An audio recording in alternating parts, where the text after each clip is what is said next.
Yeah. What's up, Kev? How you doing, Sean? Doing good, doing good. Thanks everybody for joining us today. This is episode 2 of Question and Hang. And look who's decided to join us. It's Spencer. Hey, Apologies, had a call that was very important that ran over. Oh, that's okay, Spencer. I made it. He's here though. He's here.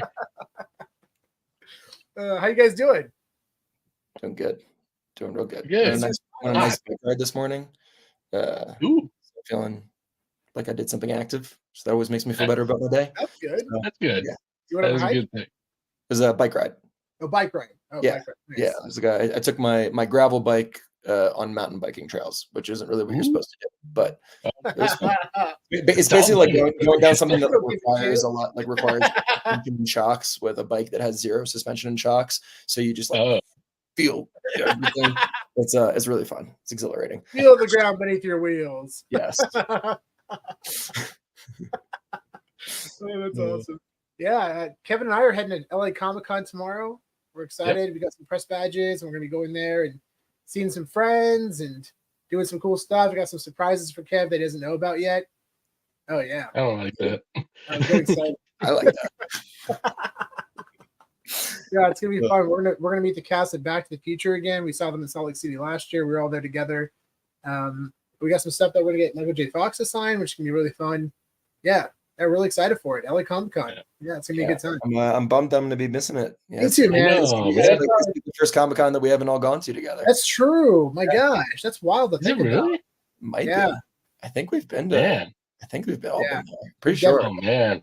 But yeah. With New York coming up in literally less than 2 weeks or whatever, it was just too much for me to try to. Yeah, that makes sense. Yeah, and I gotta go home for Yom Kippur next weekend. I got stuff going. So.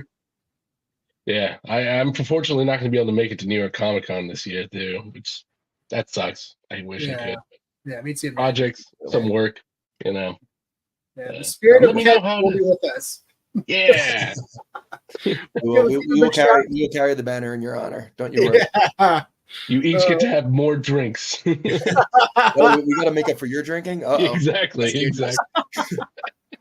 Let's give a shout out to some of our viewers. What's up, guys? Delco Dude. Hey, hope you're having a good day. What's up, Chris? buddy?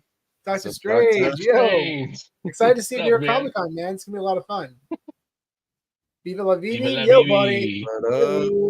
Let's freaking go. He's been picking up some awesome mint numbers. Been seeing some of this. Seriously.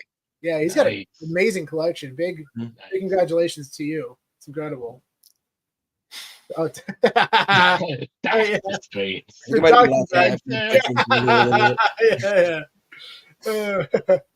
up? Rock stuff, man. How you doing? So this episode is just about hanging out. We're going to talk about the collectible space. If anyone has any questions at any time, please feel free to share. We'd love to answer your questions. Anything digital, physical, it doesn't matter. We're here to answer all questions. And in the meantime, we're going to go over some updates, some things that have happened throughout the week, including nice giveaway. We partnered with McFarlane Toys and CGA to give away this uncirculated supply of Batman McFarlane Toys action figures. That was a tongue twister. There are 6 inside the box. It is factory sealed. And here's the cool part. You have an opportunity to get all of these graded with CGA uncirculated. Kevin made an awesome video. So if you go to this tweet where you enter the giveaway, you'll see a video in the comments. Kevin put together this amazing video explaining what uncirculated collectibles are and why we believe they're going to be significant in the future. So definitely watch that video to understand the significance behind it. And the winner can decide if they want to use that 25% off coupon by generously donated by CGA to get all their collectibles graded, or if they just want to hold on to the box, they'll be shipped to them directly. And this is a contest worldwide. So congratulations to whoever ends up winning this one in the next week or so. Yeah, really fun giveaway. We're excited about this. And big shout out to our partners, CGA and McFarlane Toys. Definitely give them a big follow. A big follow. Not just like a normal click. Not a normal. Big old really put your heart behind it. When you click that button, really put effort into it. Put that heart behind it. We actually gave away one of these action figures a little while back, and here's what it looks like in an uncirculated graded case. Really nice. They feel like little museum pieces. So You get the box for free, you get 20% off, 25% off grading. You get some for your pretty good. Could potentially fit the rest. Yeah. Yeah. Look how great that looks. That's awesome. Yeah. Really clean. So yeah, whoever ends up winning, we'll definitely talk to you about that, and we'll figure out together the course of action, how you want to proceed. But very fun giveaway. We've been actually planning this for quite some time, so we're happy to finally bring it to fruition. And by the way, this is going to be the first of a few uncirculated boxes that we're going to be giving away. So this isn't just a one and done giveaway. We're going to be doing a series of these, partnered with CGA and also McFarlane Toys. So again, big shout out to them for getting involved and partnering with us on this. This is going to be a lot of fun. Yeah, we a few different collectibles besides the Batman one in other boxes. Yeah, right. Yeah. So it's not just this collectible. There's a series of different types of collectibles that we're happy to announce over the coming months. There's going to be quite a few of them. Yeah, so it's going to be a lot of fun. And then we'll probably come back to, we have a couple boxes of this one, I think. So we'll see. We'll see. But I'm just really excited to get this one out there to a collector. It's going to be really fun. Yeah. The Otahni baseball. Guys, I don't know if you've been following this. I have to bring this up because this is absolutely incredible. Shohei Otahni has had one of the best seasons in MLB history. He's the first to ever hit 50-50, which means 50 home runs and 50 stolen bases in one season. This ball represents when he accomplished that feat. So he already had 50 stolen bases. This ball was his 50th home run ball, which completed the 50-50 for the season. The first player to ever do it in MLB history. And the guy who got it, he went to the, this is great. So he went to the dugout, or not the dugout, he went to the Dodgers office, is at Dodger Stadium. And apparently, I think Otahni offered him some signed memorabilia, and then the Dodgers offered him $300,000. And he's like, no, I'm good. And I laughed at that because I was texting friends. I'm like, two things are going to happen. One, private sale for over $1 million. Yeah. Or two, he's going straight to Golden Auctions. Yeah. Because that's where you go for this kind of. That's where you go for this thing. Yeah. And sure enough, within like a couple of days, I mean, he must have flown right from the stadium to Golden because they posted the sale almost immediately, which was very smart for two reasons. One, because it's just the hype is there right now. And also the potential of Otahni getting 60-60, which is, I mean, that was very possible at the time. He was a monster. He went for 6 for 6 and 3 home runs in this one game. It's incredible. But he ended up not getting the 60-60, so this 50-50 ball is worth quite a premium. And sure enough, it is sitting at $1.46 million with buyer's premium. Yeah. So buyer's premium is a percentage increase for the auction house. So you take into that account for the final price. So it says $1,200 bid right now, but in the very below that, you'll see it says $1.46 million. That's the final price that would be if there was no more bids. But I presume, with 19 days left. Oh, 19 days left. This is going to pass $2 million. Yeah. I think the record for baseball is around $3 million. Okay. And that was about 20 years ago. And it was the Mark McGwire 62nd or 70th home run ball. Or not 70th. Yeah. Sorry. No, that's Barry Bonds. Maybe it was 70. No, I don't know anymore. I don't know. Anyways, it was Mark McGwire during historic home run season, and that ball ended up being purchased by none other than Todd McFarlane himself, which is a really cool story behind that.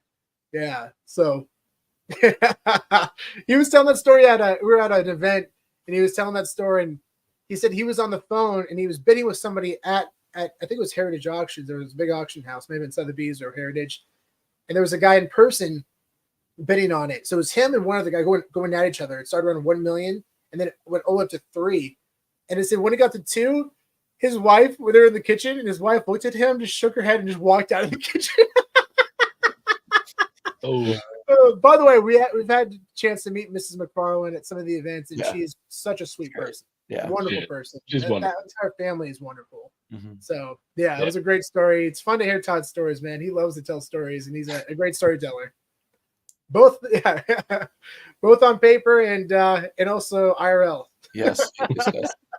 He's intense IRL. Yeah. So definitely keep an eye on this one. I guess also on the page too. Yeah.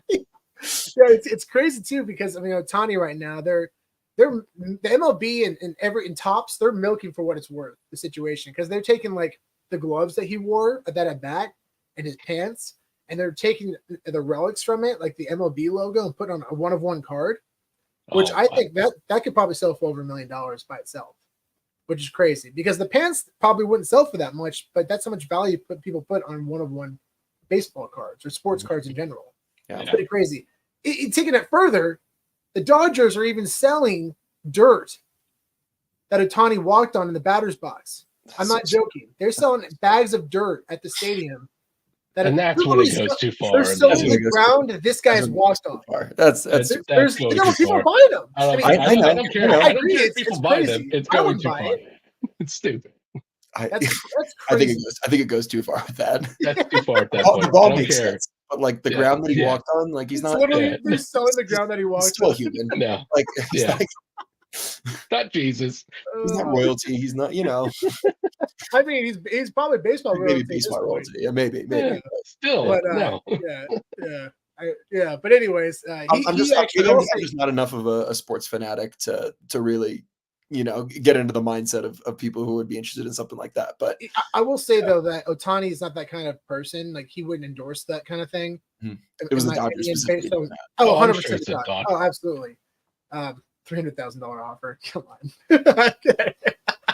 But no, it was funny because I remember seeing an interview with Rob Lowe, and Rob Lowe's a big Dodgers fan, and he actually had a chance to meet him in the dugout, and he said Otahni was the most respectful baseball player he's ever met. I mean, apparently he was getting dressed, then he has to take a photo with him, and most athletes, well, yeah, let's take a photo. He's like, nope, he got entirely back into his uniform for the photo. Wow. And then afterwards, after the game, apparently Rob Lowe was sitting next to the president of the Dodgers, and he's like, Otahni just texted me and said, is it okay if I text Rob? Can I have his number? And he was just being like very respectful. It's just really respectful. I just really appreciate that. The modesty of an athlete of that caliber. I mean, he's just really gotten started and has been in the league for 5 years, man. That guy's quite a class act. Yeah. Nice. Kyle, big news. Kyle, this has actually been out for a couple weeks, but I just wanted to talk about it. Kyle Chandler, mostly known for his role in Friday Night Lights. He was in what else was he in? He was in King Kong. Or what was it? One of the Kong films. Kong versus Godzilla or something. Yeah. The Peter Jackson film. Oh, the Peter Jackson one. Yeah. He played the actor. Yeah. I mean, if you haven't seen Friday Night Lights, if you're a fan of football, even if you're not a fan of football, I strongly recommend watching Friday Night Lights. It is truly a masterpiece. It's one of the best shows from beginning to end I've ever seen. Easily. Because shows, there's a lot of great shows out there that are amazing, but you finish it off and you're like, what happened? Dexter, Game of Thrones. They all fell apart at the end. But this show was phenomenal all the way through, and I'm so excited for him to be in a DC character, playing DC character, specifically Hal Jordan. And here's the premise of the show that I think is going to be on HBO. The series concept involves two intergalactic cops drawn into a dark, Earth-based mystery as they investigate a murder in the American heartland. And it's said to be influenced by True Detective. Cool. Really cool. Yeah, James Gunn seems very excited for this. Damon Lindelof, who was the one of the writers on Lost, and I think also Westworld, he's involved in the show. Cool. I'm excited for it. I'm excited for it. So he's going to play pull it off. Yeah, if they pull it off, yeah. He's going to play like the mentor to Jon Stewart, who's a later Green Lantern. So like, a young recruit comes in. He's kind of like the older detective, the veteran detective. So yeah, it's going to be fun. I mean, it's very promising. Cautiously optimistic, right, Kev? Yes, always. Sure, Sean. Yeah. So this comic is available right now on Candy Digital. I think that the Legendary, it's around $80, $90. So pretty good for a comic that's worth, I think, about $120K in its highest grade. Mm-hmm. Very exciting. Hopefully the show turns out to be a success because I'm rooting for him. He's a really great actor. I've been appreciating that DC's been leaning into the darker stuff recently. It's been absolutely. Are you guys up to date on Penguin? So good. No, I haven't watched it yet. I did not when I've heard the show they're gonna make a show on Penguin. I'm like, okay, we'll see. Yeah. First episode was a banger. It was good. Yeah. I was really impressed. Yeah. And man. Kept it up with the second one too, and yeah, I'm very excited to see where the story goes. The makeup is so impressive, so good. Does not look like Colin Farrell at all. No, not at all. Stacy was like, "Who is that actor? I've never seen him before." And it's like, it's Colin Farrell. What? He looks so good. And also, I forget her name. She was in Game of Thrones, the lead actor. She was in Game of Thrones, and she was in Palm Springs as well. The movie Palm Springs. I know who you're talking about. She is awesome. She's actually, she's kind of carrying the show. The one who does Hangman, right? Yeah. Yeah, I forget the actress's name, but yeah. Yeah, she is phenomenal. Wow. I'm really impressed. Really impressed. I actually just saw Spring Break not long ago. I was impressed with that, dude. Oh, you mean Palm Springs? Or Palm Springs, yeah. Palm Springs. It was great, right? It was great. I thought it was awesome. Yeah. So that premiered at the Sundance Film Festival, and Hulu ended up purchasing that film for about $17 million. Yeah. Andy Samberg, man. Yeah, that was great. It was fun to see him in more of a dramatic role, but it's still like Andy Samberg and being Andy Samberg. Yeah. But it had a lot of heart. It was a fun show. So the PennyBlack Drop. This is exciting, guys. The PennyBlack Drop. This is the world's first stamp, the PennyBlack. And it's going to be licensed by Stanley Gibbons, which is one of the oldest one of the oldest stamp retailers in the world. Very cool to see the videos that they've been posting about, helping educate people about the significance of the PennyBlack stamps. Really cool drop that's coming out this Sunday, October 6th at 8 a.m. 8 a.m. PST on VeVe. We're gonna have four different variants. We have this one, which is the common, and there's gonna be 4,000 editions. You have the rare, which is about 2,800 editions. The ultra rare, about 1,800 editions. Actually, it's 1840, which represents the year that the penny stamp was released. Mm-hmm. The PennyBlack stamp was released. And then you have the secret rare, which only has 150 editions, but this is the exciting part. If you land this on the drop, then you are eligible to receive an actual physical PennyBlack stamp that will be sent to your house. That is so sick.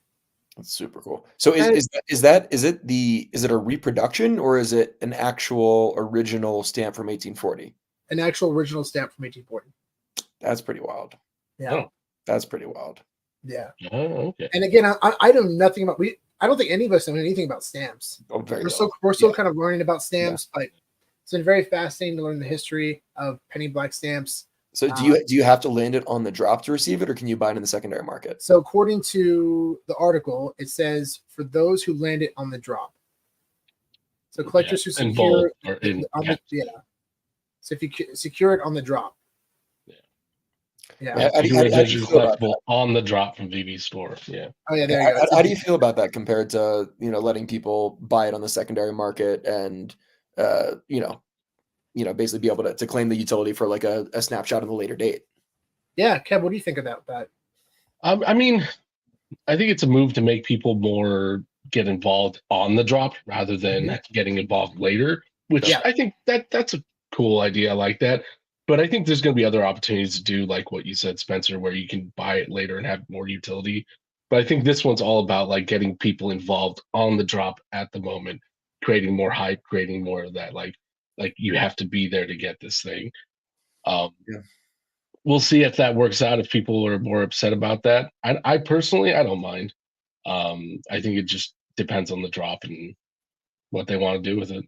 Yeah, I mean, I feel like you should kind of let the free market do its thing, and I don't know, because there's so few people who are actually going to be able to get this on the drop, and if somebody really wants it, like even if they have the ability to buy in the secondary market, they won't have the opportunity. Which I don't know. I think it'd be good for people to have that opportunity, and I know VeVe's concerned about people buying in the primary market and selling it out, but like either way, because it's a blind box, you pretty much have to sell out the entire collection anyway for all 150 of them to surface. So. If people want them, they're going to have to buy them from the primary for, to be able to get them in general. So yeah, what is the pricing on this, Sean? $10 or 10 gems. Yeah. 10 gems. Yeah. Nice. Yeah. But to add to your points, I mean, those are all valid points. Personally, I think it's best that it's secured on the drop because it gives everyone an equal opportunity to land one. somebody with big bags can't just come in and just sweep the entire market and buy them all, and that's it. It goes over. Everybody still has the same opportunity. Everybody still can buy it from the drop for $10, and stuff. Right, but if it's in the market and they do a snapshot later, they can go and just sweep up everything, and then they get all the they get all the actual physicals, which that kind of sucks. That's true. So for that, so for that reason, it gives everybody an opportunity to get involved. It's a chaser, which is really cool at a reasonable price. You get 5 of them, 10 of them. I mean, I anticipate this is going to sell out for that reason. I think so, because people are going to be chasing it, definitely. Yeah, it's a very exciting partnership, a new partnership, and hopefully a continued partnership, and we'll see more exclusive rare stamps over time. It's really exciting, and it's a fun chaser. And speaking of chasers, whoa, what is this? Yeah, we got the stamp fever, and we're excited about this ultra rare mint 1840. Got the stamp fever. We got a fever. Get the fever. And the only prescription is the stamps. So we have a 1,000 gem bounty out for, and everyone left. Well, I see a number. There's still people watching. It's going up for some reason. That's weird. So the ultra 1840, and everyone, I've got a few questions of why the ultra rare. Well, the 1840 is the last mint number, which is really cool for us and a lot of collectors too. But also it represents the year that the stamps were released, and also it's the most, I would say, the lowest edition collection or variant in the collection, because the secret rare only has 150. So, yeah. Also, it doesn't really make a lot of sense for us to claim a bounty on a secret rare if we're not going to be able to get the physical. That's fair. Yeah. Although I think, let me actually go back to the previous, because I mean, the digital collectible itself is still cool, but like, I would want the physical. Yeah. Okay, so the first public edition is 7. Okay, interesting. So that actually, I was curious if for the secret rare, if they had a number 1 mint, that could have been something to look into as well. Yeah. But yeah, we're really excited about this one. It's really fun. So if you do land it and you want to sell it to us, let us know. We're happy to buy it.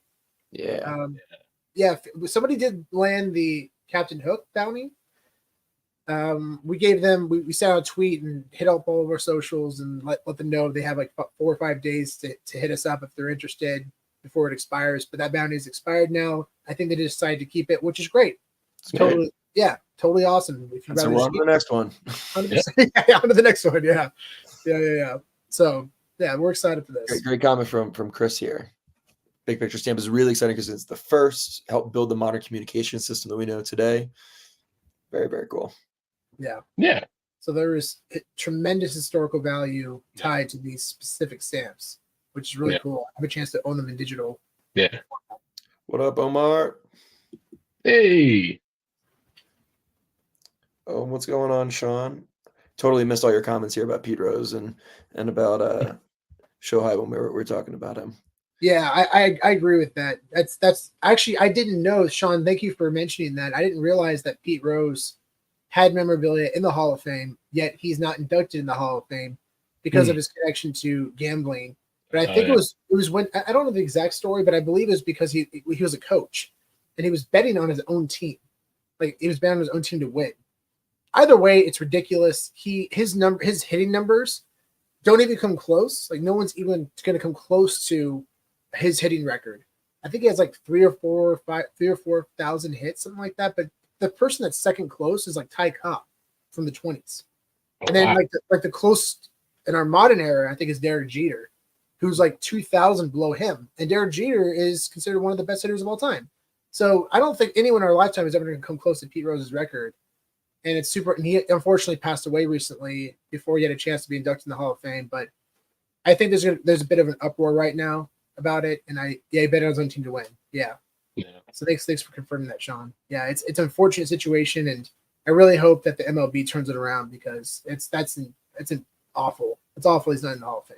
He deserves it. Yeah. Actually, I have a baseball on a very fun night in Vegas. My first and only time ever went on the craps table. I go to this sports or this memorabilia shop, and they had a baseball, and it said, and he's signed a few of these like this, and it said, "I'm sorry, I bet on baseball, Pete Rose." And I'm like, I'm so buying that. And I have that. Actually, Kevin, it's right behind you. Is it? I think Oh so. yeah, it is. Yeah. Sorry, we grab it. Yeah, shoot that for the camera. Look at that guy. Yeah, I'm sorry. I bet a baseball yeah. heroes. Yeah. Sorry. Pete, we're so sorry, bud. One of the best non-sober decisions I ever made. Maybe one of the only good ones. Yeah, by far the only probably. Yeah, a couple good ones. We'll say it's the top one. It's one of the 1%ers. It's one of the 1%ers. Shane, yo, buddy. Hey. Yeah. Hope to see you again in New York. He won't be at New York Comic Con. Oh, sad. I know, I'm bummed. Yeah. But your spirit, along with Kevin, will be with us for sure. Yeah. More drinks for you guys. You might die on this trip. I'm just. What if we pour one out for you instead of pouring out? No. You do not waste beer. You do not waste alcohol. How dare you? We'll save that one for Pete Rose. Yeah, exactly. So this one, so definitely let us know if you end up hitting it and you want to sell it. We're happy to buy it. Very cool collectible. Very excited for this drop in general. So if you have any questions about it, please let us know. Also, we still have some pending bounties. These aren't going to last forever, guys. So just keep that in mind. We will be announcing relatively soon that there is an expiration date on these bounties.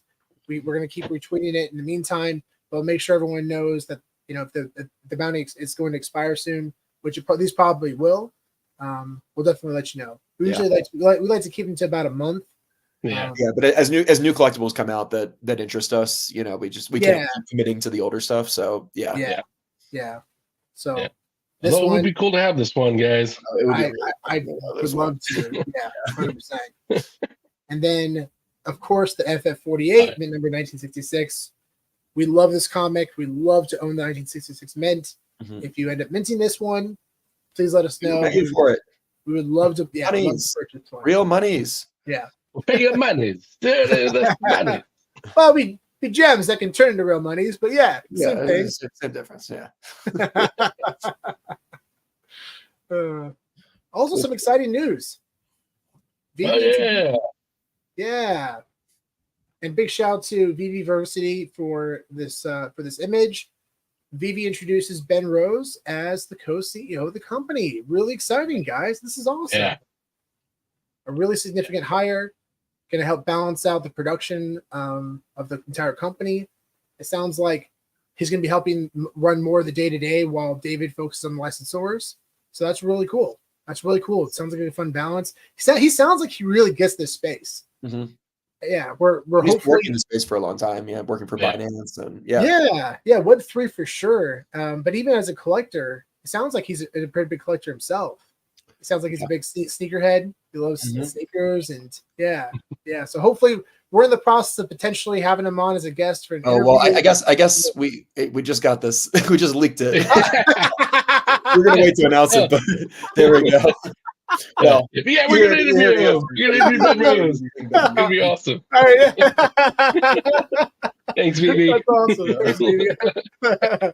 So we've connected with VeVe. We're having an opportunity to interview Ben the next week or so.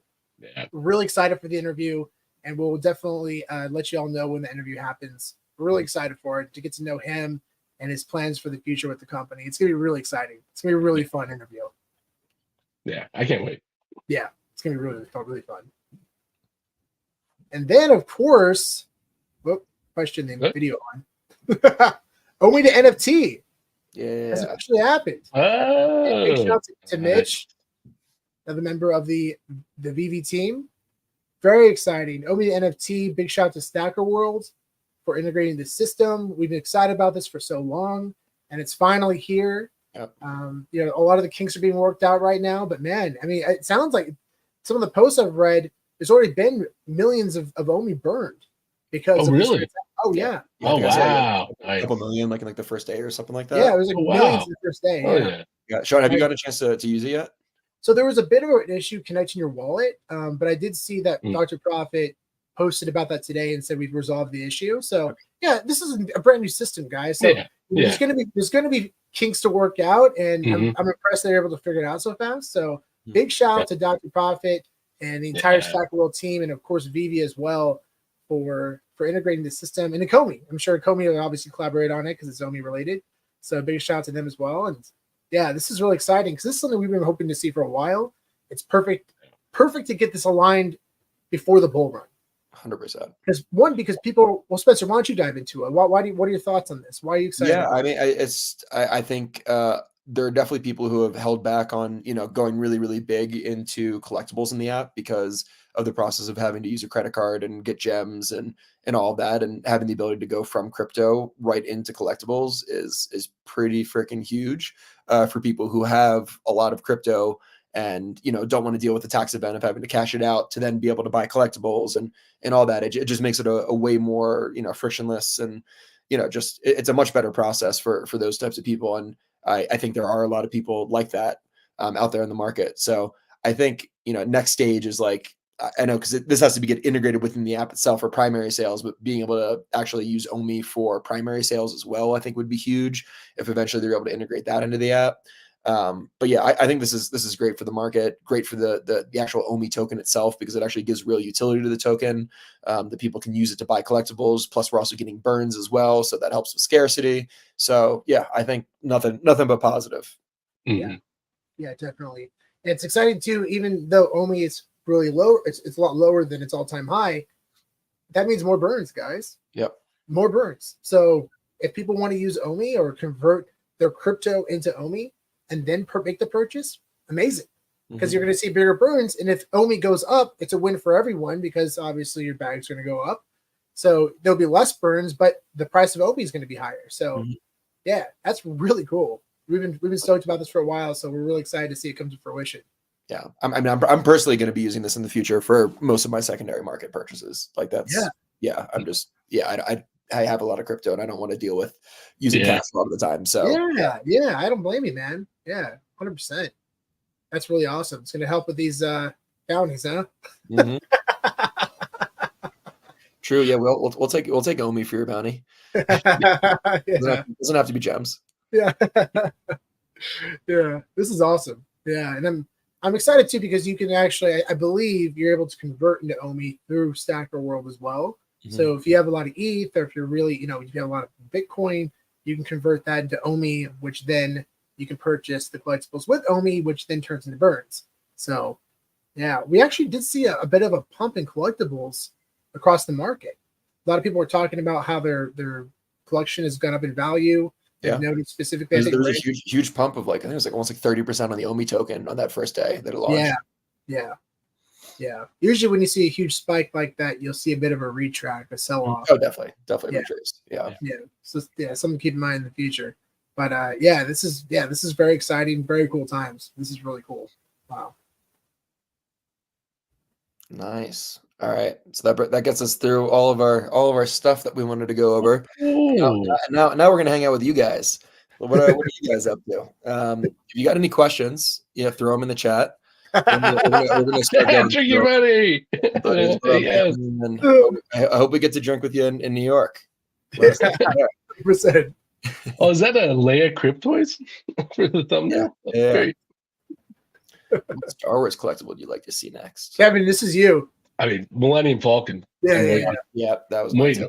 I mean, everyone wants. Yeah, I want it. Everyone wants Millennium Falcon. Come on. Yeah. And it'd be great if it's a Millennium Falcon. If maybe the secret rare, they'd have the Tatooine, the Spaceport 98 that it could sit in. That'd be sick. Yeah. But yeah, because I noticed they're doing that for some of these new collectibles. You have like almost like a play set. You have a little area where you can start putting your little Star Wars models on. I was like, that's actually cool. I like that. Yeah. As a Star Wars showrooms and stuff. Do with that. Those the panoramas, is that right? The layouts that you purchase in secondary in the marketplace that you're referring to? Yeah. So it's like Tatooine. You get the little desert area. Yeah. So fun. Yeah. Super fun. I love it. Yeah. So yeah, that's what I'm excited for. I mean, I'm excited for any Star Wars thing coming out. Oh, this is the newest ones coming out. I was so hilarious because I was like, there's a lot of droids that are coming out that I was like, nobody knows what any of these droids are unless you're a nerd in Star Wars. I was like, wow, All right, guys. Someone in this company is a nerd, and I love it. That's amazing. That's so awesome. We missed a question here. I'm backing up to Stan the man here. Thank you again, Stan, for the awesome donation. Stan, really appreciate that, and also for like giving us content for our entire stream. Yeah, exactly. It's so many good questions. But yeah, do we ever plan to open a collector store, a collectible store? I don't know. Maybe one day. Maybe in person, like a physical, or in the metaverse. I mean, we definitely had conversations about metaverse doing it digitally. Yeah. Physical would be really cool too. That just requires, I mean, either you could do it like just an eBay store or whatever, which we basically have had. What we've been doing, we've been posting a lot of items from our collection on our eBay store recently, mostly just to let people know that things exist. That's the biggest piece of it. It's like, like it'd be great. Like if somebody wants to buy, one of these VHS tapes for $10,000 right now, we probably wouldn't say no. Are they necessarily worth that right now? Maybe not, but we think that they will be worth that in the future. But really it's just like, we want people to know that these things exist, and by throwing them up on eBay at an unrealistic price, make sure that it's kind of like always out there for people to see, and it doesn't get purchased. So it's always there. That being said, if somebody wants to, buy one of these collectibles for this, our eBay we have posted, we would appreciate it. And I'm glad that you brought that up, Spencer. Yeah, because like if you go to our eBay store, you'll see some collectibles at really high prices. It's just because it's not like the blockchain. People don't know these exist, and if you don't post them, if you can post them on Instagram, sure, but not you're following is seeing them, but like but very wide base of collectors are seeing these things if you post them on eBay. So we post them for high prices because we're not really looking to sell them. It's the things we want to keep. But we have actually gotten some offers on certain things, but we're just like, nah, we'll hold on to it because we know that they're really significant grails. But it's kind of crazy. We had an 8.5 copy of the Star Wars library copy. This one we've talked about so much on the podcast, on our content channel. So we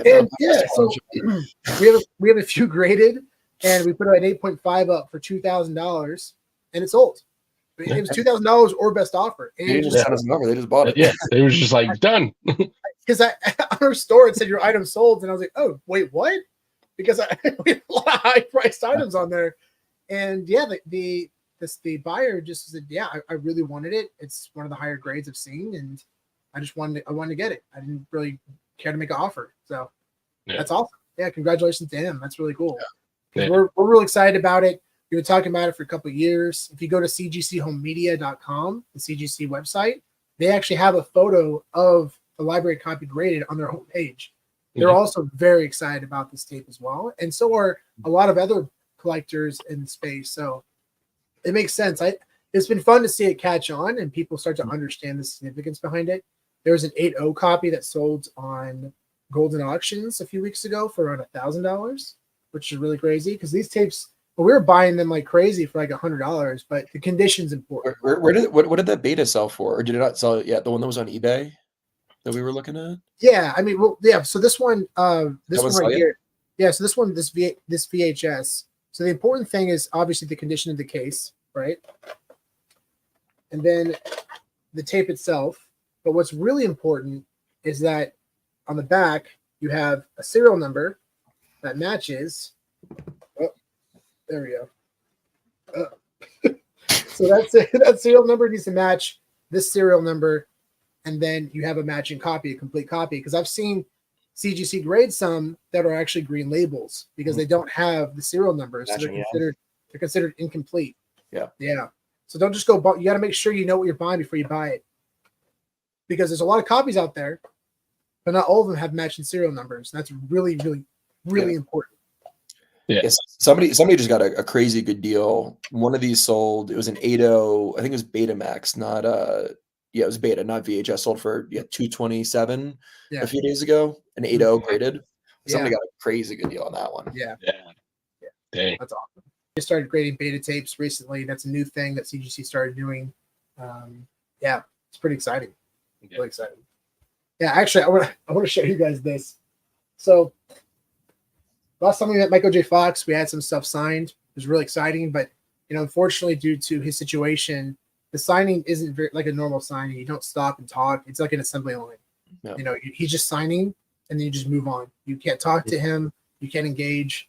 It's kind of intense actually going to a Michael J. Fox signing. It's very intense. He's like behind a curtain, nobody can see him. It's like yeah. It's really tough. So you don't have much say in terms of where things can be signed or what pen you can use. So here's an example of a tape that we had signed. It's a demo tape of Homeward Bound, one of our my favorite films of all time. But he signed over, he signed right over Shadow's face. Yeah, it looks like it's coming out of his eyes. Yeah. So, you know, going into it this time around, knowing the situation better, I realized we don't want that to happen again. So like, here's a Back to the Future tape that we were able to get signed, and fortunately, he was able to sign at the bottom. This one's triple signed by Christopher Lloyd, and who played Doc, and Michael J. Fox, and then Thomas F. Wilson, who played Biff. So this is a really cool tape. So what we're going to do this time around is we're going to have this thing right here. I made this in a little slip cover. And there you go. And this is the real estate right here. Yeah. Pretty clever, huh? That's not bad. Not bad. Yeah. So, yeah, we're actually going to crack our first print tape as well. That's kind of what this idea stemmed from, because our first print tape, there's less than 10 copies known to exist today, which is crazy. Still sealed. Yeah. Crazy. Yeah. But on the top, there is a bit of a tear on the plastic. So we want to make sure that stays protected. So yeah, that's where that kind of idea came from. It actually started from my girlfriend, Stacy. So big shout out to Stacy for that idea. So that's the brainchild of, Yeah. Definitely not a Sean idea. No, definitely not. That was way too clever for me. Although I did make it. I mean, you probably tell. I can tell. I can't tell that she's not the one doing the arts and crafts. Yeah. She's the idea person. I'm the. Do you execute? I'm not sure you're either, but anyway. I should do my best. Somewhere. I should do my best. I saw that with comic books in the past too. Yeah, people like they'll like literally leave out like the tiniest little window in the comic, like just just put it there exactly where they want it signed, basically. And I've seen that for some of the like series stuff. They literally have it like taped off and like it's like And that's fair too, because I've seen disasters in the past. I mean, if you go online right now and you type in Fantastic Four 52 signed by Stan Lee, I think it's a 9.0 copy. You'll see a copy online right now, and it's signed by Stan Lee, but he signed right over the Black Panther's face. Yeah, and it hurts the value of the comic. It hurts the value of the comic. It does, and that's it. There's no going back. It's a one and done thing. Yeah. So you just got to go into it with that kind of mindset. Stan Lee, unfortunately, towards the end of his life, it was very similar to Michael J. Fox. It was like a similar life. We were there to meet him. It was at San Jose Comic-Con, like right before he passed, and it was pretty rough. So you got to think about that stuff going into these signings sometimes, unfortunately. But yeah, that's another reason why I'm really excited for digital signatures. And I really hope that we see that in the next year or two with VeVe, because that is going to be an absolute game changer. I know. Let's talk about that for a second. Digital signatures. I mean, we've talked about that quite a bit, but anyone out there who's new to digital signatures, we've seen that with Autograph. It was a company that's co-owned by Tom Brady and Lionsgate. And it's a really cool company where they do digital signatures. They do it on an iPad, and they attach the signature to an NFT. So it's an original one-of-one signature. Yeah, it's not just a copy. It's not a copy. Yeah. That's the misconception, right? People say, oh, it's just a copy. Well, no, it's actually a real signature that he did on an iPad, which is the same idea. But what's really cool is that maybe in the future, you can actually place the signature wherever you want on the comic or the collectible, or even if it's just off to the side. I'm not sure how they're going to present it yet, but man, that's going to be fun. And it's going to give everybody an opportunity to get involved. So you can imagine, using MCP points for add a signature to a comic. Yeah. Sweet. Yeah, that's amazing. And a lot of the artists that are involved now, oh man, or even it'll be really cool because we saw. So shout out to Mahalo Joe for this idea, but the ASM 252 comic, the original VeVe cover, it's sold out, but it's at he actually found the artist and asked him to sign it, and he said, "This is the first time I signed it." And he said, "Okay, could you write that on there?" And he wrote first signature. Wow. That's actually wild. Nice. Yeah, you got that in the slab. Yeah, Nice. super cool. That's That a really is good idea. That's a very, really good idea. very, very. It's very good. Yeah, he's telling me he's already getting offers for it, of course, and Yeah. yeah, but that's a cool one to hold on to, more so because of the significance of that comic on just in general, but also on the VeVe app. I mean, that one sells for tremendous value, and it's one of the coolest VeVe covers, in my opinion. I think it's awesome. Totally agree. It's very cool. But and going back to what Sean was saying about autograph, they originally released a lot of these collectibles on the DraftKings NFT platform. So this is a little bit of a public service announcement that if you have any collectibles on that platform, they are deprecating it, and you need to move them off, basically. So if you haven't done that, definitely make sure you get on that. I don't know how much time you have left to do that, but you can basically move it to your own wallet. So. Oh snap! So definitely get on that. Can you help me do that in New York? It's really easy. Just there's really simple instructions. Just log into your account and they'll tell you what to do. Awesome. Thanks for helping me, Spencer. But also, I'm definitely gonna have to help you. Appreciate you, Spencer.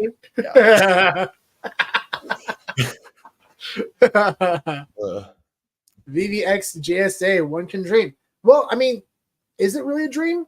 VeVe's already collaborated with CGC, and CGC owns JSA. Yeah. So it's not really a dream at this point. And CGC literally has all the infrastructure for setting up signings, like for all their signature series. Like I don't think it's out of the question that we're going to get that one day. Yeah, it's just a matter of when, not if, in our humble opinion. But no, it's pure speculation on our end. But we just think it's just too big of an opportunity. I think it just comes down to the tech. Yep. It comes down to the tech. Like, how do you authenticate? Does it have to be in person? I think that's probably how they'll start it off. But eventually you'll be able to probably authenticate using just videos. But again, they have to do it in a very secure way where AI can't take over or abuse that system, right? So that's something else that's I mean, there's definitely ways you can do it. You can have an artist like do like identity verification or something like that before they start signing, and like literally go through like a KYC process with like their ID and everything, prove who that they are, who they say they are, and then they can sign from anywhere theoretically. So I think there's definitely ways that you can do it, but they just got to get the infrastructure in place for it. Oh, I was thinking. So yeah, you're spot on with that. But I was thinking more. Let's say I'm walking down the street and I see Todd McFarlane. I want him to sign my NFT, and he signs it. How you gonna authenticate it? Right. You'd have to like get a video or something like that of him signing it to prove it. And that's not impossible. And then maybe have him at a later date send him a request or something like that, and have him be like, "Yes, that was me. I did that. I remember doing that." Or something along those lines. I mean, but it's the infrastructure is the problem. So they just got to get all that built out first. Yeah, definitely. Yeah, that's really exciting. Yeah, I'm excited to see what other stuff they're going to be releasing at New York Comic Con as well. We saw some original covers. Hopefully, we'll see some more. That'd be really exciting. Yeah, it's gonna be fun. It's gonna be really fun. What up, Bill? Hey, Bill. What up, man? What's going on, Luke? I'm Luke. Azzy, what is going on? We hope to if one of the auction houses decides to put one on. Yeah. So far I haven't seen anything from Heritage or Golden about doing VHS auctions anytime soon. So yeah, we would love to be able to do those streams again. Those were super fun. So yeah, if you're listening, Heritage, we want to see more auctions. We want spooky. Dude, that's awesome. Oh, awesome. Azzy, let us know what have been some of the cooler VHS that you picked up. Since then, would be curious to know what you got. What's going on, Wes? What's up, Wes? Tucson. Yeah, little guy. Oh, we got Stan back again with a question. Keep him coming, Stan. So, Sean, I know you've used Stacker quite a bit, right? Nope. I'm on mute. Yes, I've been on. Yeah, big time Stacker. I'm on it probably every day now at this point. Cool. Yeah. I love it. It's fantastic. It's easy to navigate through. We did a post recently where I was able to go on Stacker, connect my account, and they're able to help me understand the collection I have. And I was able to basically show like the lowest value collections because I'm trying to get more NCP points. I want to get to level 100, man. It's like, and now it's starting, the FOMO starting to kick in. Yeah. So I'm like, what can I buy? What have I not bought but purchased yet that I can get maybe for like $100? And sure enough, I went on Stacker. I was able to figure out the lowest valued collections sets, and I was able to purchase about 16 NFTs, and I was able to acquire maybe 10 more sets under $80, somewhere around there, in under 20 minutes. Which would have taken me probably like an hour to 2 hours just navigating through the app right now. So having that functionality is a huge deal. A lot of people spend a tremendous amount of time on the app unnecessarily, especially looking for mint numbers. Mm-hmm. Having access like this for people where they can just search immediately and make quicker transactions, it saves a lot of time, but also it creates a lot more excitement because they're not putting as much energy into the purchase. So when they can use that energy on continued things on the app, but not just searching for mint numbers, when, hopefully in the very near future, you can just make an offer, because that's going to be the biggest game changer. Now I'm super happy they started with Omni NFT. That was the biggest. That was very important. Next, I'd love to see making offers on the app, being able to search for mint numbers and just make offers, because that's gonna be really fun. And I'm excited to see the tweets where people turn down offers. Right. Yeah. They're gonna see that. Oh, totally. You're gonna see videos, and you're gonna see screenshots of declined offers for like really big grails, and it's gonna be great. It's gonna be fun because you're gonna see it. You can actually see this happening, and people turn down offers in real time, or at least proof of it happening. Seeing what kind of mint numbers are selling for. We're very lucky for a long period of time, getting a lot of information from the community, being able to advertise big mint sales. I look forward to doing that again in the future, and especially when we have access to the data and being able to search for those mint numbers and search for sales. And they have that on Candy, and it's been great being able to search for those mint numbers and seeing what's sold. So I'd love to see that on VeVe as well. Yeah, totally. But yeah, Stacker is like, it's fantastic. I'm very impressed with it. It didn't take long for me to understand it. It's very well laid out, and it's only going to get better over time. So what a phenomenal start by the Stacker team. Yeah. And they're not paying us to say that. And they're not paying us to say that, by the way. Yeah, this is really. But if they want to, reach out. Thank you, sponsor us. We are very open to it. We're passionate about their product, and we're very excited for the things that they're doing, and it's cool to see VeVe align with them as well. So yeah, that's so cool, so cool. What's going on, Big Hey, how's it going, bud? Hey. Got another one from Stan. All right. Kevin, what are your thoughts on this one? Did Marvel make the right decision in casting Robert Downey Jr. as Dr. Doom? So I read the comic that this is apparently inspired by the storyline. Personally, and again, it's my personal opinion, I was not the biggest fan of that storyline. I didn't think it was worth it. I didn't think it didn't add anything to the Doom storyline. It didn't add anything to Iron Man storyline. It was just another, well, what if kind of situation for me. Mm-hmm. I'm not a big fan of this decision from Marvel. This feels like a desperate attempt, because if this is the twist is that Iron Man is Dr. Doom, then why do you announce that? Why are you telling everyone? Imagine being in the theater and he reveals himself. You gave away what could have been an interesting, shocking moment. But to me, this feels like, because let's face it, they're not doing great right now. Their stuff is kind of down outside of Deadpool and Wolverine, and that's really just by the grace of Deadpool 1 and Deadpool 2 and Ryan Reynolds and Hugh Jackman. But like everything else is just, man, and to me, this feels like a desperate move from Marvel's part, unfortunately. I hope it's not. Of course.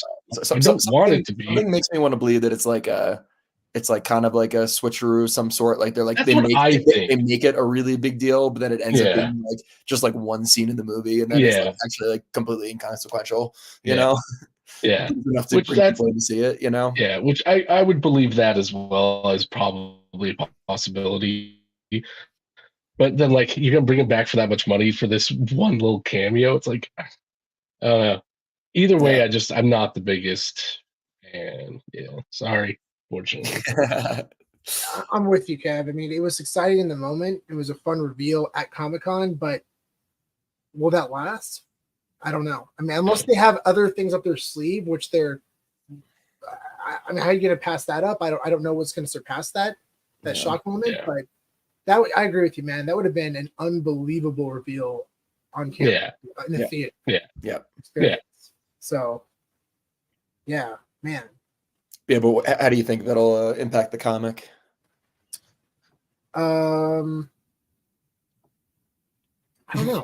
Both of you just did that at the same time. So here's the thing: like speculation in general was really big during the bull run, and when Marvel films were doing great. Yeah, they're not doing great right now, unfortunately. I'm very optimistic that they're going to turn it around. But the films that have been released, the shows have been okay.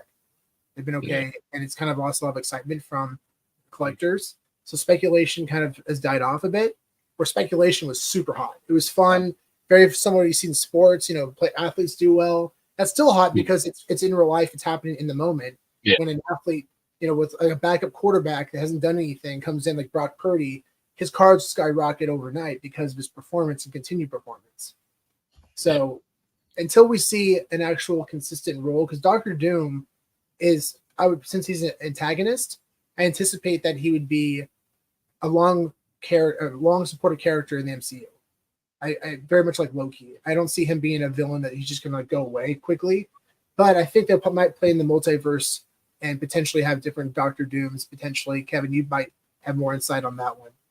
Yeah, I mean, it's unfortunate because Doctor Doom is a very interesting character. His backstory, his family, and where he comes from, and it's really comes like he becomes Doctor Doom from kind of a tragic standpoint. He like gets himself to like the place where he's at, and it just becomes this sort of evil version of someone who originally wanted to do something great with himself.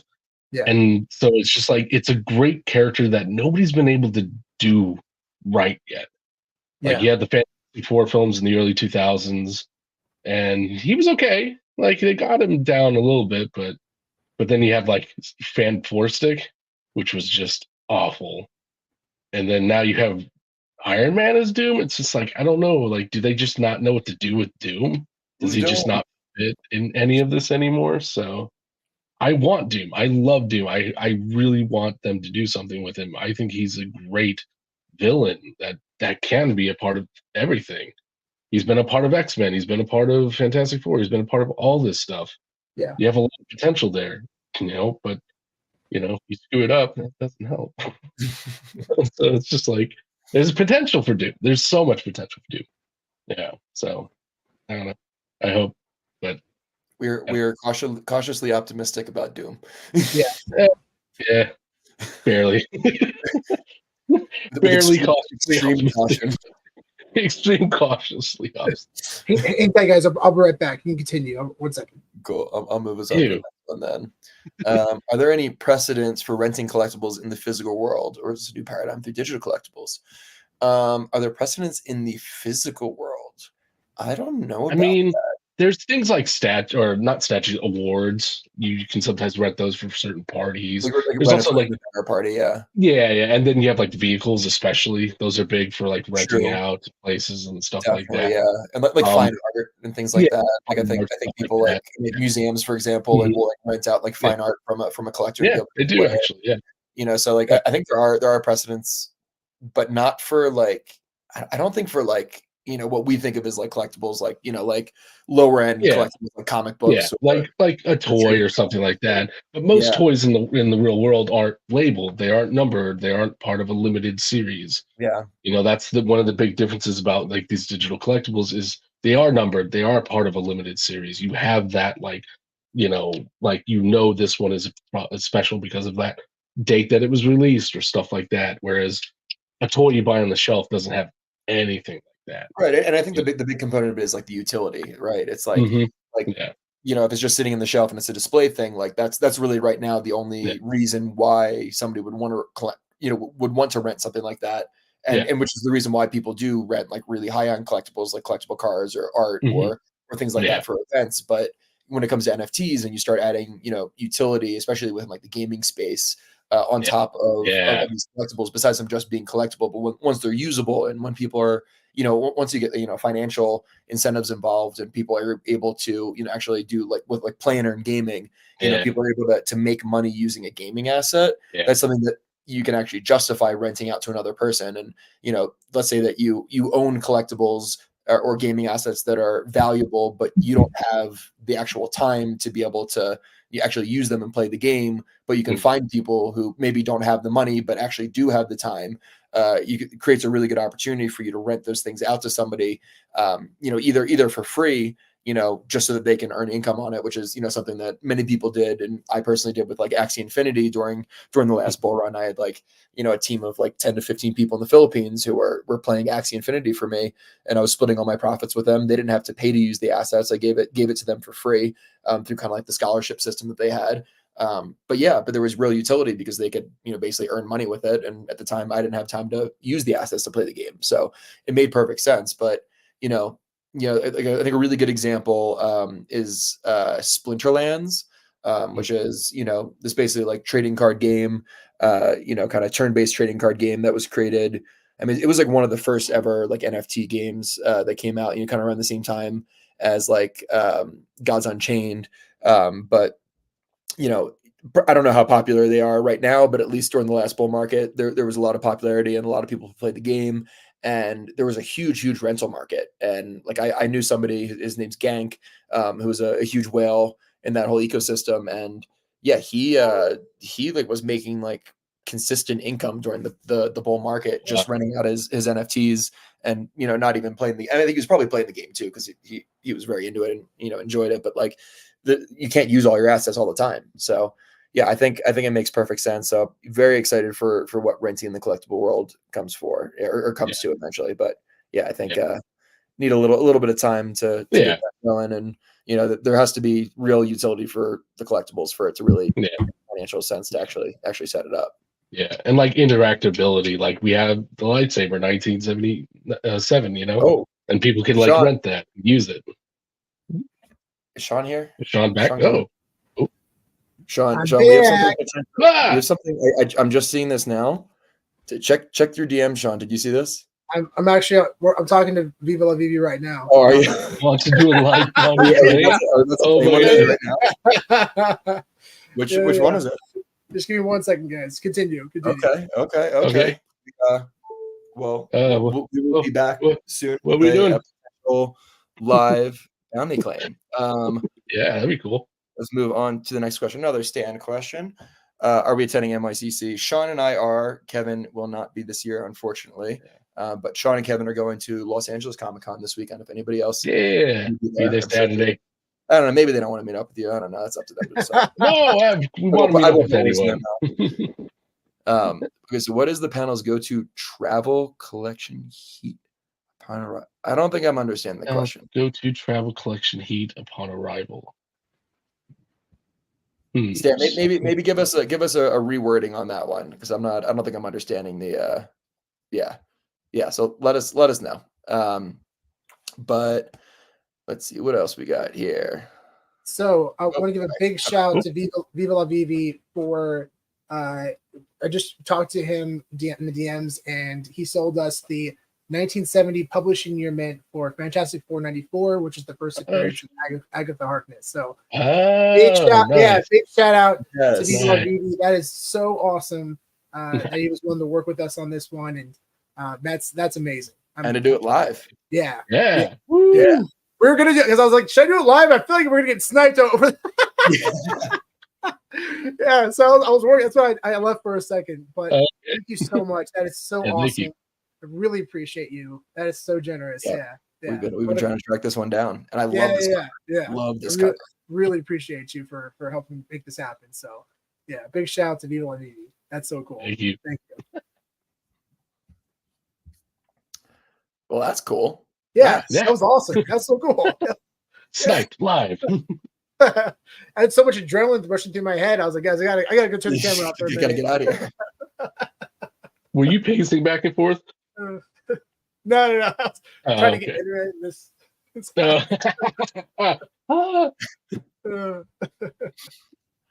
Nice. All right. Well, moving on.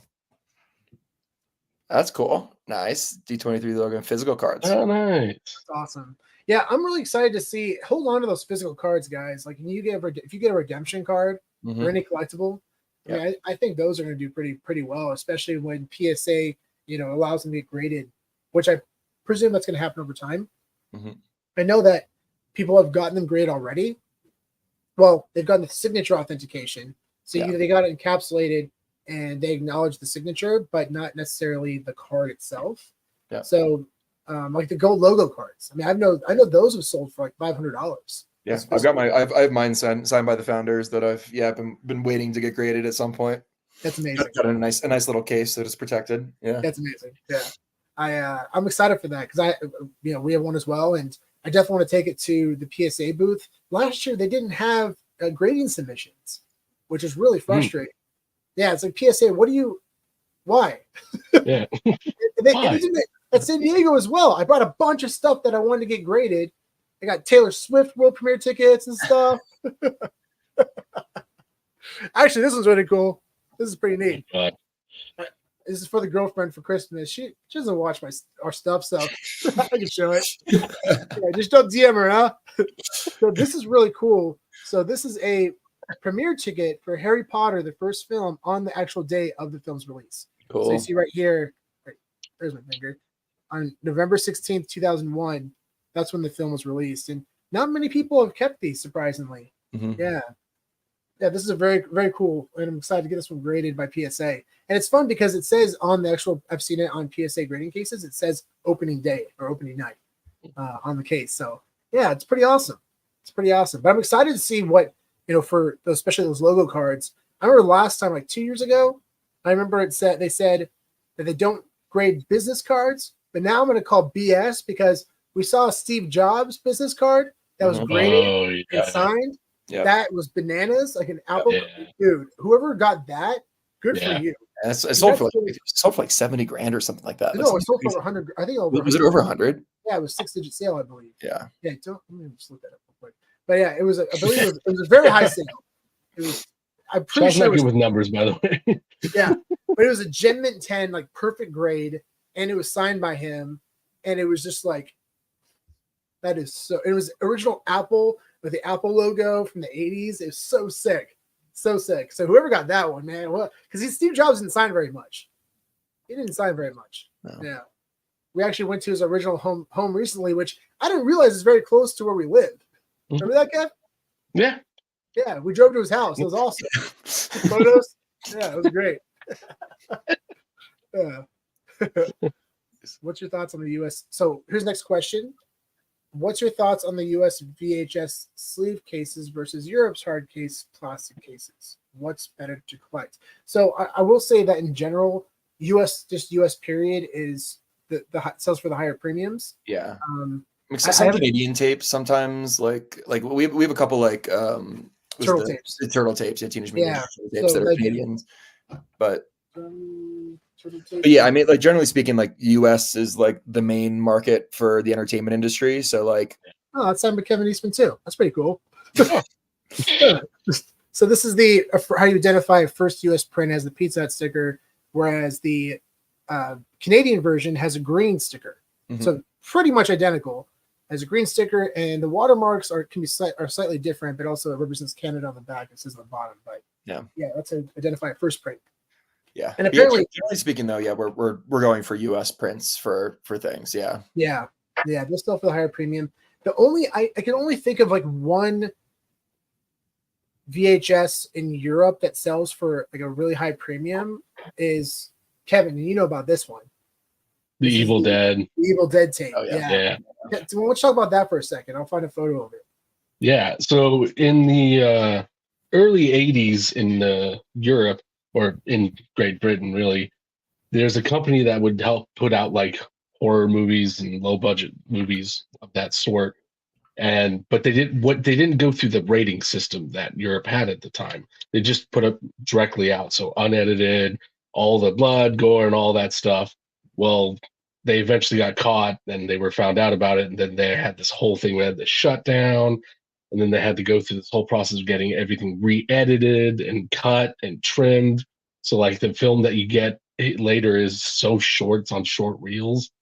So it's just like this crazy thing that they like even announced like we're back, we've come back, and like all this stuff. But if you have one of those original pre-edited tapes, they're actually worth a lot because they're very rare. I'm lucky enough to have one. I was able to snipe one, man, over a year ago. Still love it. Still have it. Yeah, those things are crazy. Yeah, and I think, Kevin, I'm not sure if this is the exact one, but it might be. So that's a later copy. So that is one of the ones, but like that's still a little bit later. You'll see the original ones are the white clamshells. Those are the original ones. Another way to tell is if they show images inside, if it has a short reel, like the bigger wheels on them, that's also an edited version. So that's one way you can check if they show the inside and you see that it has those bigger reels on them. Yeah, what's funny too, and Kevin, you mentioned the once it was banned for a while and then it came back. This is what the cover looked like. Yeah. Or, not guilty. The Evil Dead is back. That is so cool. That is so cool. Perfect time for Halloween too. Yeah, exactly. Yeah. It's really unfortunate too because Sam Raimi and Bruce Campbell. Thank you, Kevin. Sam Raimi and Bruce Campbell, the star of the film, were going to be at SF Fan Expo. And I was excited because I have Spider-Man tapes. I got some Spider-Man stuff that I want to get signed by Sam Raimi, and then I want to be obviously Bruce Campbell. Yeah. It's kind of crazy because Kevin and I actually produced a music video years ago with his daughter. Oh, cool. It was a horror music video. Yeah, she's awesome. It was really fun collaborating with her on it. She crushed it. She was great in it. And it was funny. I wrote one point. Samum. Yeah, cutting seams. Samum cutting seams. If you guys take a look at that, was like one of our first music videos projects together, Kev. Early on. Yeah. So we're filmmakers. I'm not sure if people context. I make movies. Yeah. We're filmmakers out in the Bay Area. But that was one of our first projects. It was fun. And I remember at one point she's like, "Oh, sorry guys, my dad's calling me real quick." We're like, "Oh, okay, no worries." "Oh, wait, your dad?" Yeah. Hi, Bruce. Can you tell him that I love him? Yeah. Tell him. Tell him. Yeah. But unfortunately, Sam Raimi canceled.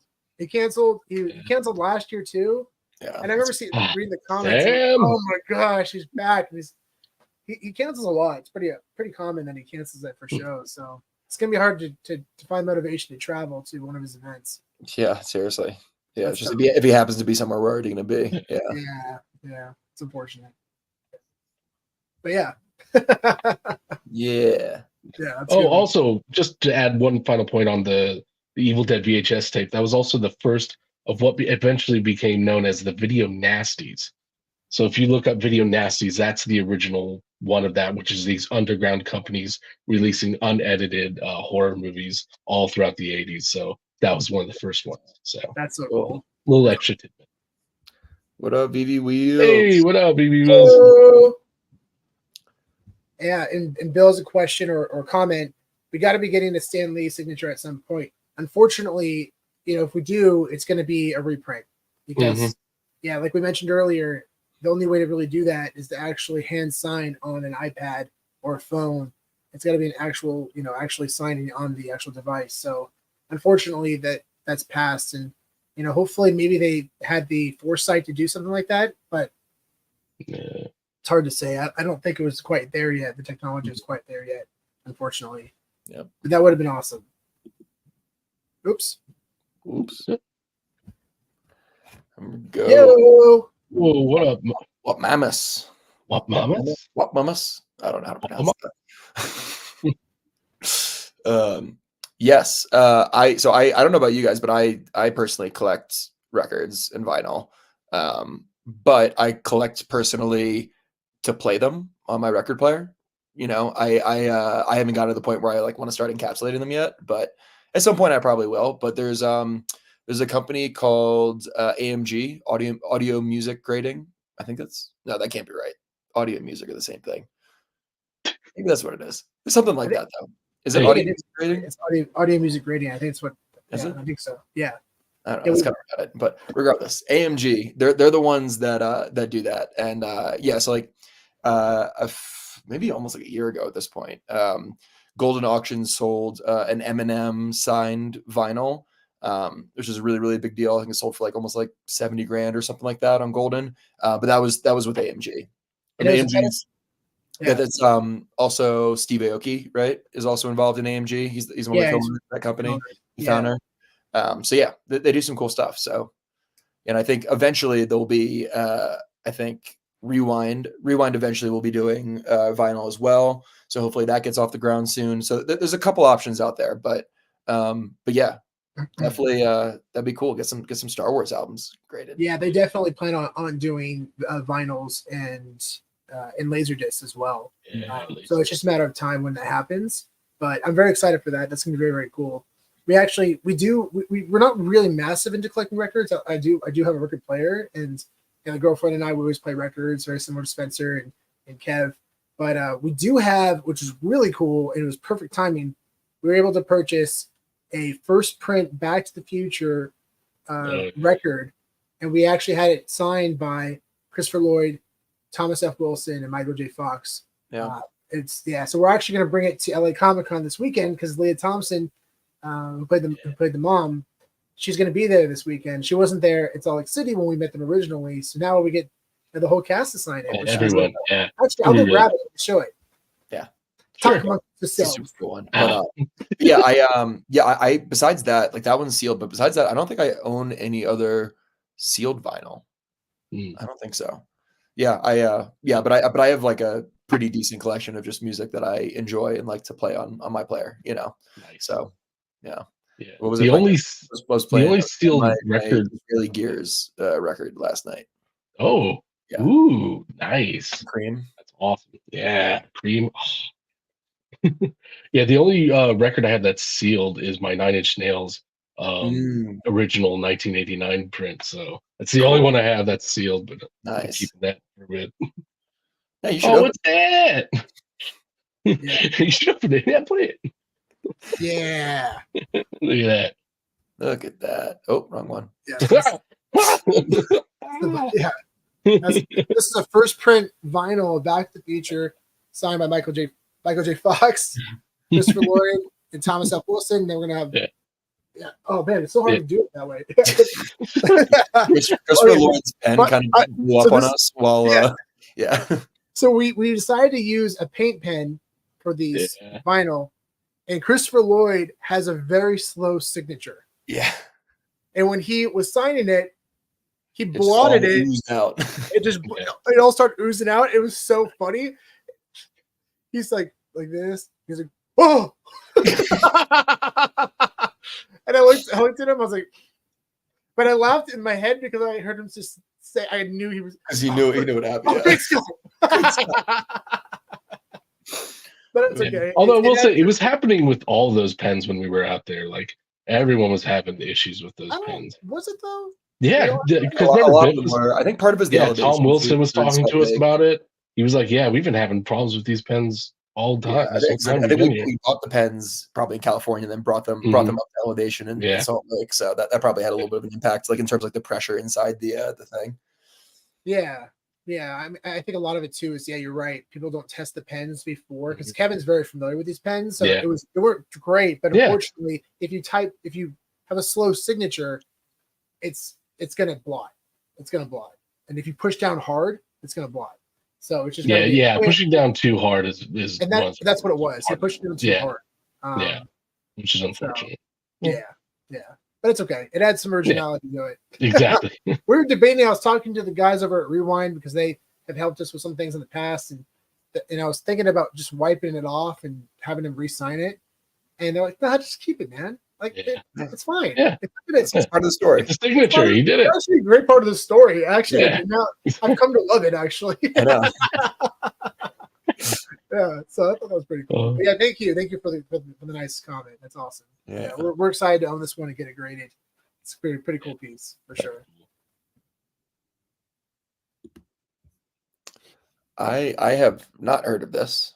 I haven't either. But that would be the only thing I know of is Collectors at Heart. I feel like it's too early. I mean, obviously, what Roth has been doing, but but I feel like Metaverse Life for his series Collectors at Heart. That's awesome. I feel like it's like too early in the history to be making. It's like there's still so much that can be done and needs to be done. I feel like to improve the platform and like I feel like there's so much more positive stuff to come. Like I feel like we're like on like we had a big up and then we're on like the downswing of the story right now. We need the next climax before we can get Yeah, I mean, I think it depends on how you go about it, right? I mean, like Golden Auctions, if they're doing like kind of more of a not an historical documentary, if it's more of like a reality TV, yeah. So I guess that's totally different. Actually, that's not, no, that's not a documentary at all. That's my own question. Yeah. Congratulations, thank God. Oh, I didn't see this, and Chris just said that. Yeah. Oh yeah. That series definitely check it out if you haven't. And if you haven't checked it out, definitely check it out. Yeah, huge shout out to Netflix Life for that series. It's been really fun getting to know the community more intimately. There's some people that have been interviewed on that show that I've never met personally, so it's been fun to get to know them and to hear their story and why they're excited. So, it's very cool. Very, very cool. There we go. Do you know if there's a market for older 35 millimeter film reels? Movies. Ooh, yeah. I mean, a very niche one. There is, but it's very niche, and it's really more for other filmmakers who have like projectors who can project these things. But yeah, it's a very niche market for those. It also depends on the film itself and the historical circumstances, right? There was actually a really cool story about this guy he was at a flea market. He bought a bunch of stuff that was owned by NASA, and he bought it for like a few bucks. He just bought them, and then he just put them in his garage. And it turned out that some of the footage that was thrown away was footage from the first moon landing. Oh shit! Yeah, really? Yeah, and it was lost, and they thought it was just lost for generations, not generations, for decades. It was like 20, 30 years. Yeah, ended up selling it on auction, and it sold for I think a couple $1 million. So nice. Yeah, that's a crazy story. Yeah. Was it the 35 millimeter reels? Were those the ones that were used in theaters, or were those used like? Yeah. So that's 35 millimeter is the normal film print that you would see in theaters.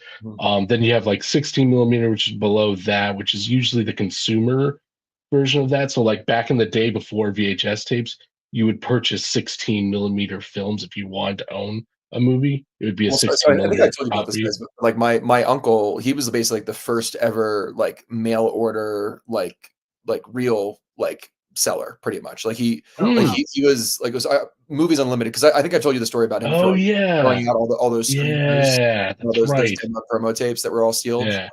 It's so sad, but basically before he started selling VHS and beta, he was basically like the first person to do like mail order film reels, like for home use. Wow. So he had 16 millimeter, then he had 8 millimeter, which was the one that was like the easier, more affordable one. But was this the same Uncle Hill, the VHS tape, Spencer? Yeah, that's what he just said.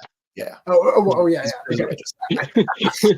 Wait, he said that entire thing. Do you want to tell the story? Do you want to tell that story again? I meant to say you want to give context to that story. Oh, sure. So this is a great story, by the way. I can do that. Yeah. Well, yeah. So basically, my uncle owned this company called Movies Unlimited. He sold it maybe 10 years ago or so.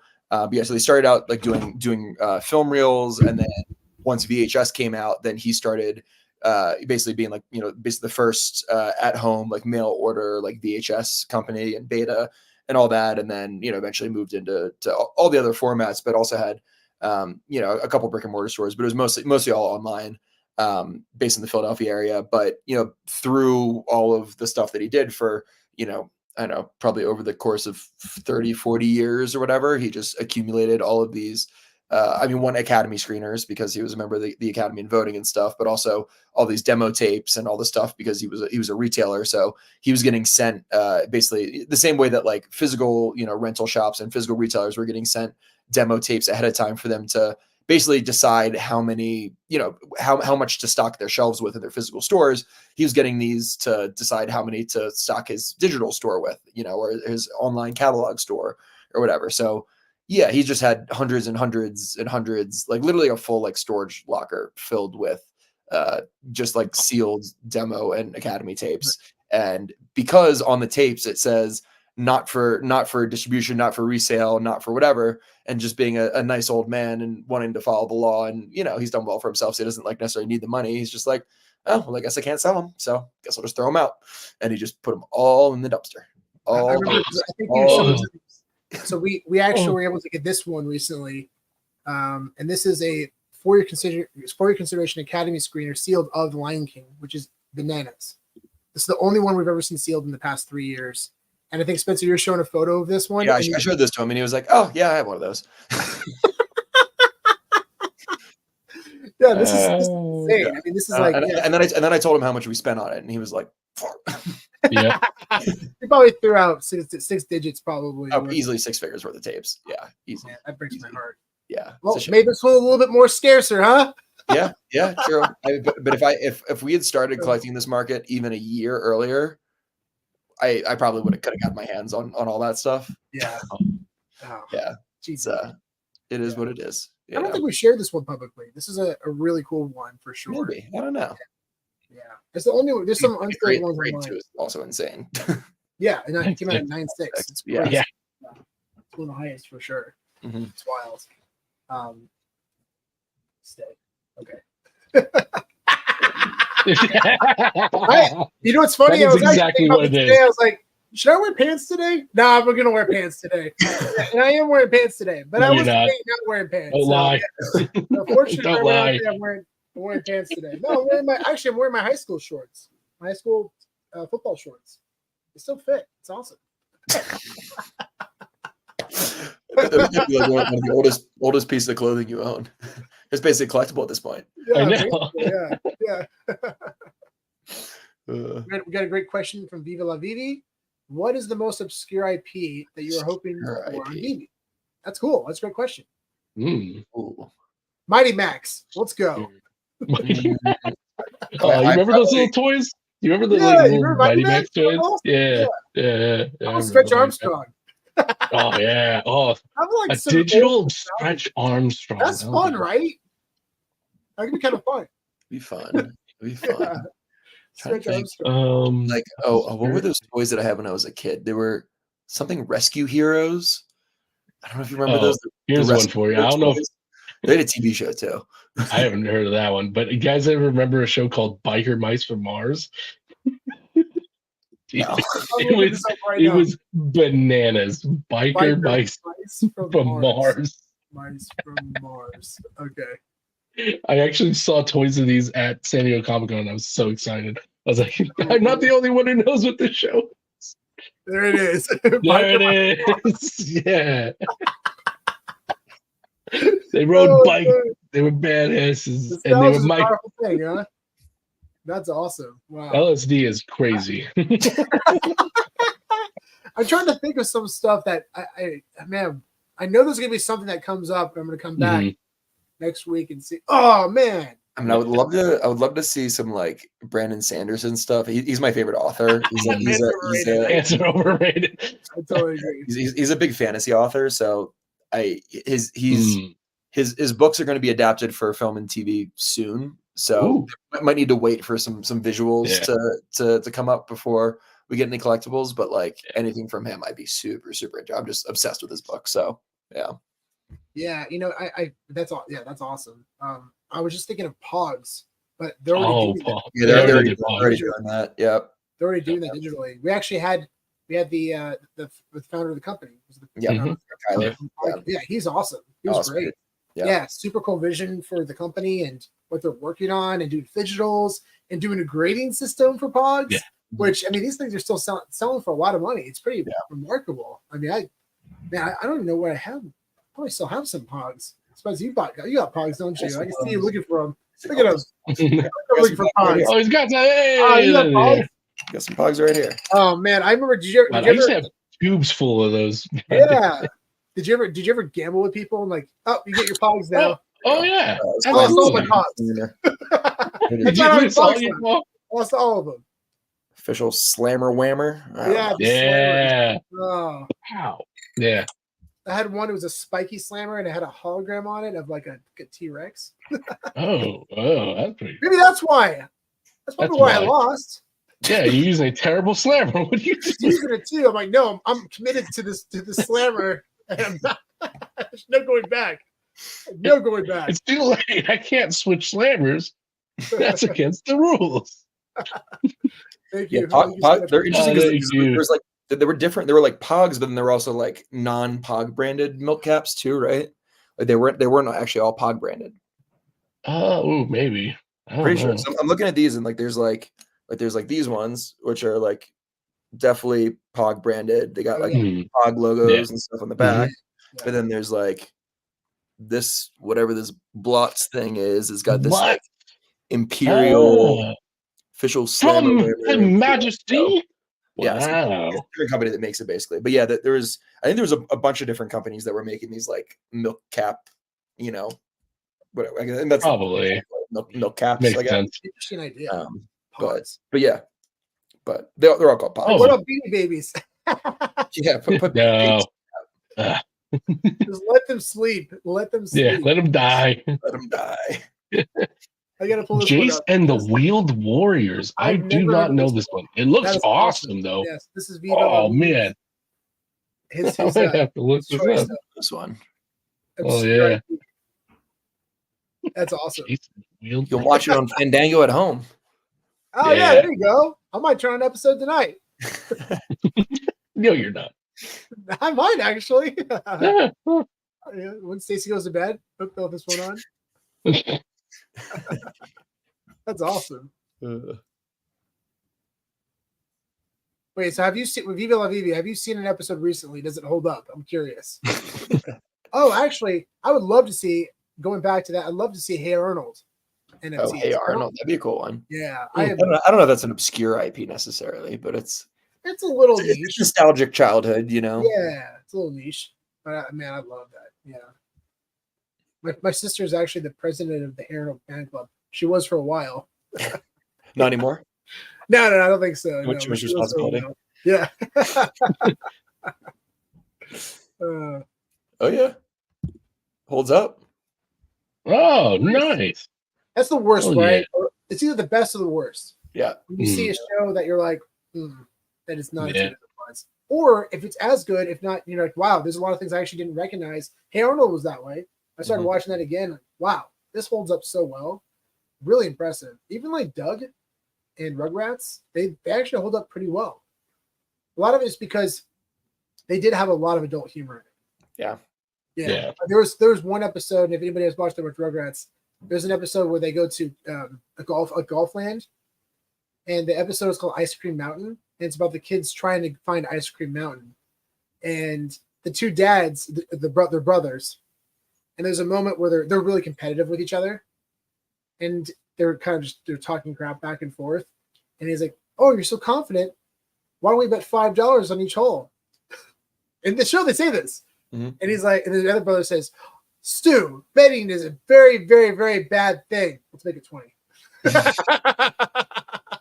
I appreciated that humor, that kind of humor, right? Like kids, it went over my head. I never understood that. But yeah. No, like another one that I went back and watched recently was Madagascar. Like I saw that when I was a kid, but then like watching it as an adult, there's so much good adult humor in that. Like, and I feel like you kind of have to, like as a film studio, like if you want the parents to watch it, you gotta throw them a couple bones too. Well, I mean, like, what was that? There was a SpongeBob VHS that we just saw that sold. Yeah, I don't. It's SpongeBob had a lot of dirty humor that people didn't know. SpongeBob is another example of that. For sure. Like $250 or something like that. Yeah, this is crazy. I'm gonna pull up that sale. Yeah, pull it up. Yeah, SpongeBob was nuts. Very surprised by this sale. Like I didn't watch SpongeBob when it first came out, but then I kept hearing these stories. And I was like, I'm just gonna check it out, and I was like, oh my god, there's so many innuendos and stuff. I was like, that must have been an interesting experience watching it for the first time as an adult, because I watched that, like in elementary school for the first time or whatever, and like as a kid, I'm just like, oh, this is just some kid shit, and like I'm like, what? Watching it back now, I'm like, what was I watching? Yeah. So my god! Wow. I'm presuming this is from the first season. It's volume 1, so I'm presuming it's from the first season. And this sold for $500 CIV. Means it's not sealed. What? Yeah, just completely bought. Try to message the seller to confirm the sale. Yeah. Yeah, I actually reached out to the seller and said, "Hey, did the sell? I'm curious. And he said, yeah, it's sold. I mean, if you look right there, it says 122 views in the last 24 hours. Yeah. Like this is, so that's me. I was like, oh, actually. People care about this tape. I don't know why. I'm trying to figure out why. But yeah, but there's been multiple big sales recently. There's a couple other like, $250, $300 sales. It's not Is even there anything special about this? Is it just... that's what we don't know. Like we like literally just learning about this like as of like today, or like yesterday, pretty much. Yeah, crazy. If not, it will not just be something you wish. But then we were talking to our good friend Joe Morelli. Big shout out to Joe. He looked up some past sales for this tape, and sure enough, there were like $300, $350 sales. Wow. I mean, I don't even know if this is the highest sale. It could be higher. But I mean, to buy a tape like this in pretty torn up condition is pretty remarkable. Yeah. It shows how rare it is. Yeah. And 2002 is not very early. It's not, because 2006 was the last time that we saw a VHS tape. That was, I think, was 2006? Not including the Disney Home Collection. But I think 2006 was one of the last. And that was around that time. The Viggo Mortensen film about the History of Violence. History of Violence. That's so that History of Violence that sells for a high premium because that's considered the last VHS sold commercially. Yeah. However, Disney was still releasing VHS tapes to the home video. The Disney home. I figured it out, Sean. What? Nope. I figured out. This is the only Blockbuster exclusive SpongeBob VHS. Oh. Yep. That's why. Okay. So it's an extremely rare variant. Basically, because it was only sold at Blockbuster. So there you go. Was that a Blockbuster sticker on the back of this one? I think I did see that. Yeah. Yep. Yep. There. So I wonder if this was sold because it has the sticker on it. Gotcha. Blockbustering SpongeBob. That's cool. Damn. That's crazy. That's cool. Good. Nice research, Spencer. Because this is fun. This is fun because now we're like understanding the significance of it and why it's important and the value that people put on Blockbuster. Yeah. On Blockbuster. This is actually a pretty cool one. Let me show this one.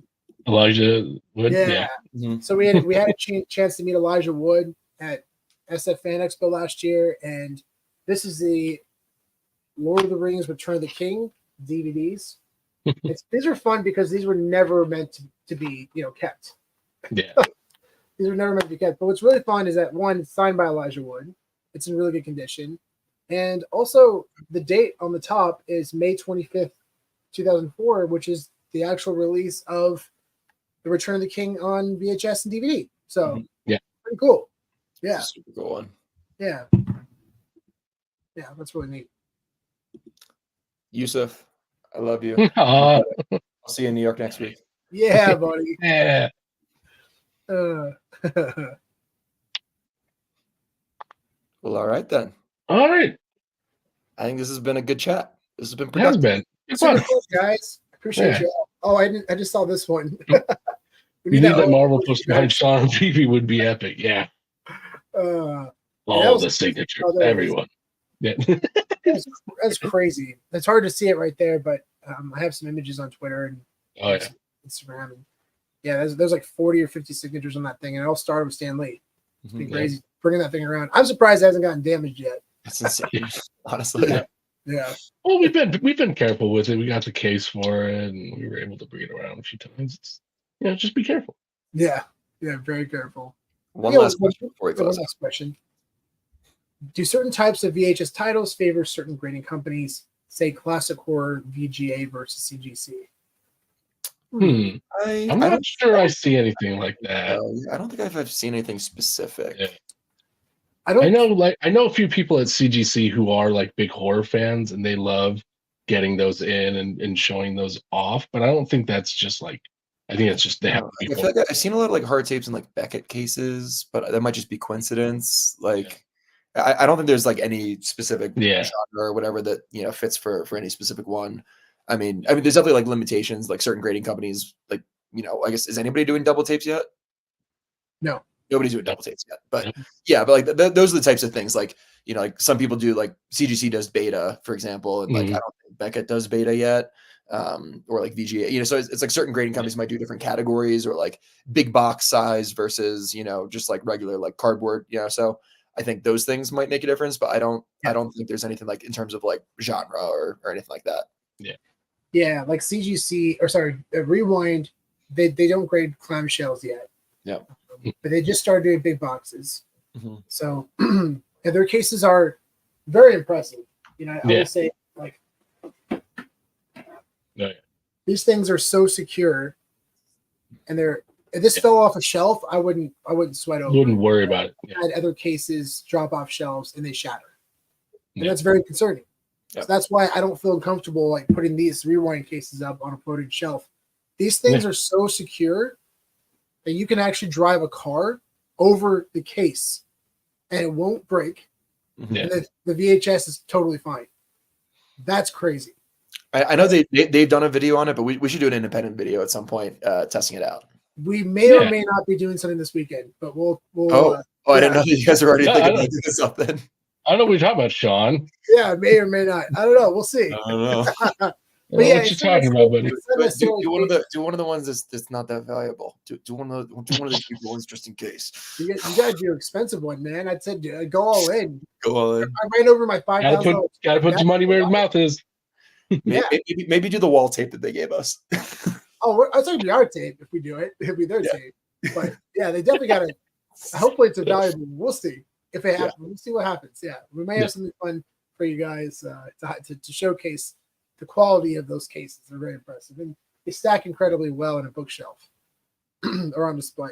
But yeah, so it's not really about genre. It's more about the size of the cases, or size of the boxes, type of box, media format, all that kind of stuff. They're all different. They're all different sizes. So yeah. So right now, I think CGC grades the most. They do DVDs, big boxes, betas. They do everything. And then Rewind. They're slowly. They're slowly working overtime to do all of them. But yeah. All right, guys, that was fun. Hey. Yeah, that was awesome. Good. Yeah. Always. Thank you so much for joining us. Thank you guys. And remember the bounty on Sunday. If you do land it, hit us up. We'd love to purchase it from you. And I appreciate you all. This has been a lot of fun. See you on the next one, guys.